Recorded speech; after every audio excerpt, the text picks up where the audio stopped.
Welcome back to Roadie Shorts, everybody. Women in Touring series continuing until the end of the year. If you haven't watched any of the episodes yet, go to the playlist. There's a link below. Go check out the episodes. Today I'm doing another Zoom call where we're both on the road. I'm going to talk to Emily Pearce, audio engineer. I think she's out with Blue October right now, but we're going to find out. So let's get into it.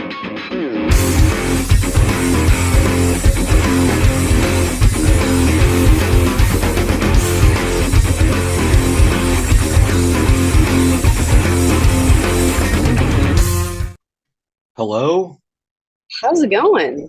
Hey, I sent I think I sent, I spelled your name wrong in the email. So Oh, it's all good. I had to scramble and like resend it with the correct spelling. And you just texted me as I was sending it. Got it. It's all good. You're in the bus. I am. We're going Where, over some bumpy roads in the Des Moines, Omaha area between. So okay. Is day off for you? Travel day? yeah, Kind of. yes, kind of. Yeah. Yep. We're heading to I don't even know where our next show is. Oh, Iowa, somewhere in okay. Iowa. All right. Well, thanks for taking the time to do this. I guess we Yeah, have some absolutely. mutual friends.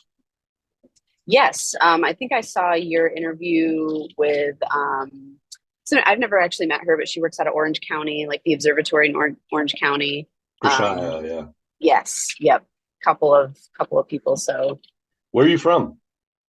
I'm actually from the Michigan area, like Grand Rapids. Okay, so you're used to So not winters. yes, yep, Awesome. not we just came from the Denver area. It was pretty chilly. Not necessarily the elevation in Michigan, but Right, definitely the cold. So right. You still live there? yep. Yeah, right now. I was in LA for a while and then kind of moved back during the pandemic. Okay. But probably have my sights set on somewhere like Nashville or Austin in the next Yeah. couple of years just to kind of get back into it. Like touring, you can kind of live wherever, but in the off Sure. season, it'd be nice to be closer to like Claire or something like that. Right. Or like just an audio house in general, because I'm kind of in a desert being in Grand Rapids. Yeah, yeah, yeah. Closest thing I got is Thunder Audio in Detroit, which they're great. It's just kind of a drive. So Yeah, yeah, for sure. So go back. How you're an audio engineer, obviously, and yes. you primarily do monitors? Yep. For right now, at least on tour, I'm monitors RF tech.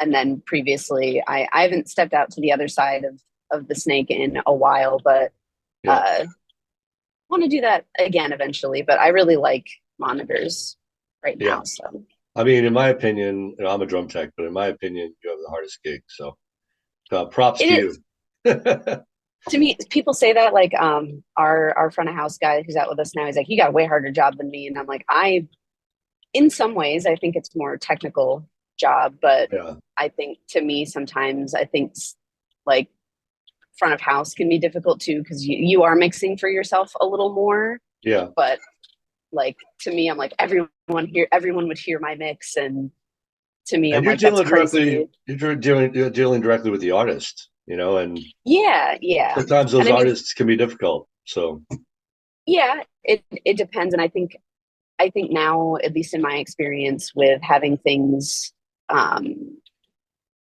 snapshotted for the most part, right, like right. most people with monitors, since you're dealing with a whole lot and you have the ability to kind of save like a scene or a snapshot for everything, once you get that dialed, it can be a lot easier than just like having to take notes and mix um, old school Yeah, per se. yeah.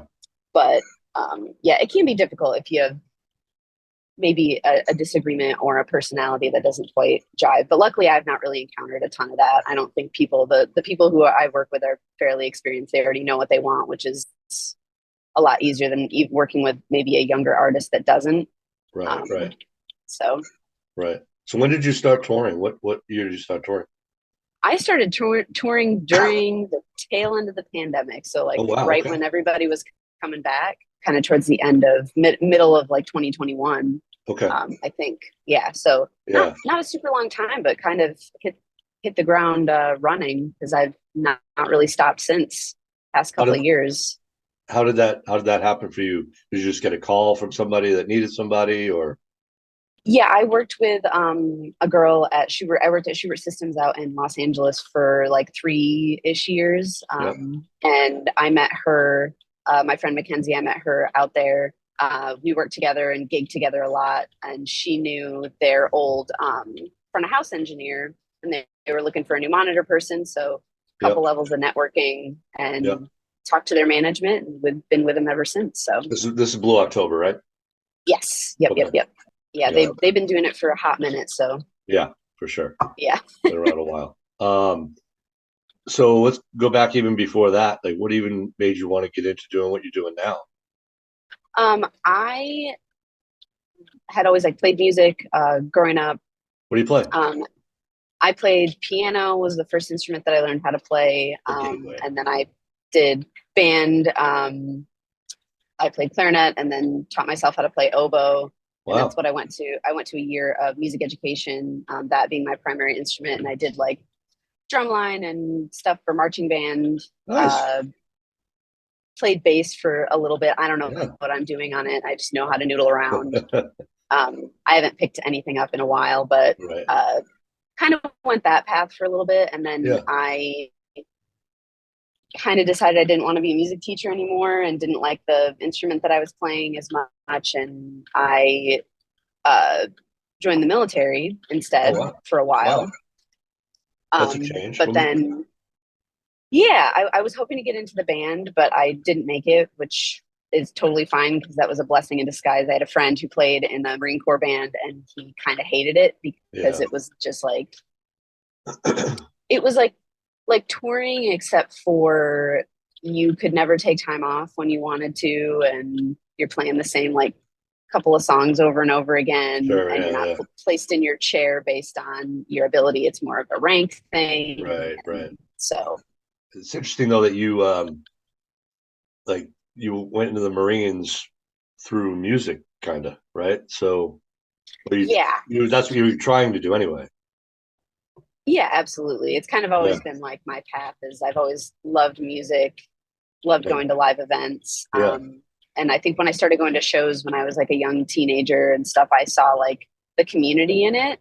yeah, Um, and that's one thing I kind of have to like not forget about sometimes is like why you do what you want to do. Cause I thought it was such a sure, cool place for like people to connect was through yeah. live music. And I kind of wanted to be part of a crew. I wanted to tour.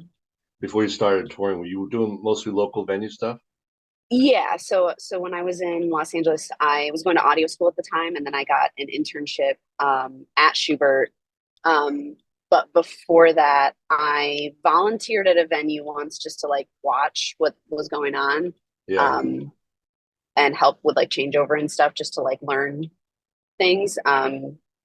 And there was a guy who worked there. He recommended me to work at the Whiskey, so Oh, I worked there for a little bit at the Belasco Theater downtown. That was through like Live Nation. I worked at the Satellite in Silver Lake, did some like comedy and DJ nights where you're yeah. just mixing two faders. That was when I learned to say no to things Right. because I had worked for like, there was a point where I worked myself for like 3.5, 4 months straight with no days off. And I was bouncing in between like working at Schubert, like Yeah.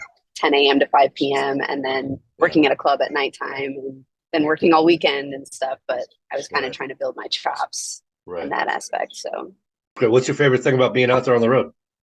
I love the people and the community aspect of it a lot. And of course, everybody likes the show when lights go down and all the work you've done all Yeah. day to make the show happen. That's like one of the best parts. Yeah. Yeah. Um, but I definitely think like the lifestyle and the people, it's the best part, but it can also be the worst part at the same time, I think.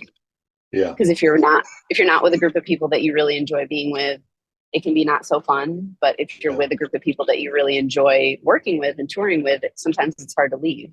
Right. So being on these long trips and being away from home and all that, is there something that is there something that you don't like about the touring aspect of music? I don't love paying for rent when I'm not at my apartment. Right. And yeah, and I miss my dogs and stuff like that too. So Yeah. there's always a give and take. But for Yeah. me, I'm not someone who, like, when I have my off time, Yep. I don't like to fill it up necessarily all the time with work. I like to just be at home. So I when I am back, I'd spend most of my time hanging out with my dogs or my friends or my family, and just Great. kind of chilling. Yeah. So, You see yourself doing this for a while? oh yeah, Yeah. I think as long as I can. Yeah. And there's so many different things you can do with audio, because you don't have to just be a monitor engineering front of house or Right. RF or a stage tech or Right. Sure.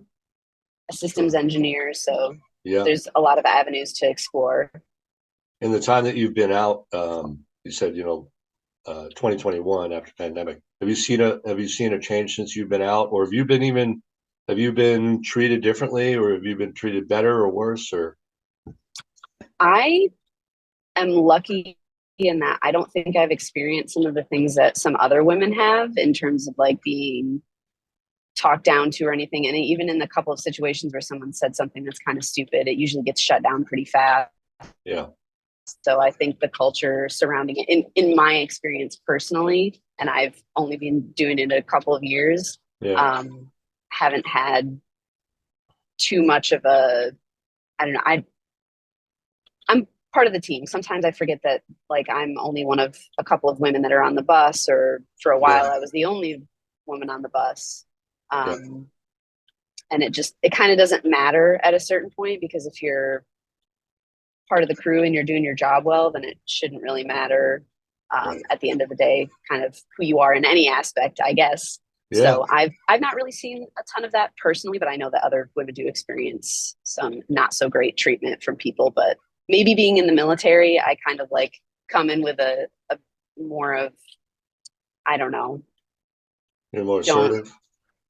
don't fuck around with me attitude. Yeah, sure, sure, yeah, Establish dominance with a firm handshake maybe at the beginning of the day. right. There you go. um, but not too much on my end, I guess. So, which is Oh, great. that's I good. think No, that's good. Yeah, I imagine I think the culture has probably changed quite a bit in the past even 10, 15 years than how it used to be. yeah, So yeah, yeah, it's definitely. definitely great to see like more female stagehands and Yep, yep. people working in monitor world or front of house or Lighting and lighting, video and all anything. that. Yeah, Yep. yeah. Yeah. I've even had some pyro women on tour. Yeah. Wear pyro, which is great. So, what's coming up for you after this tour? I'm gonna take a little bit of a break. Uh, I think we're not going back out until mid March, perhaps. Okay. But yeah, I kind of don't know exactly what my year looks like next year.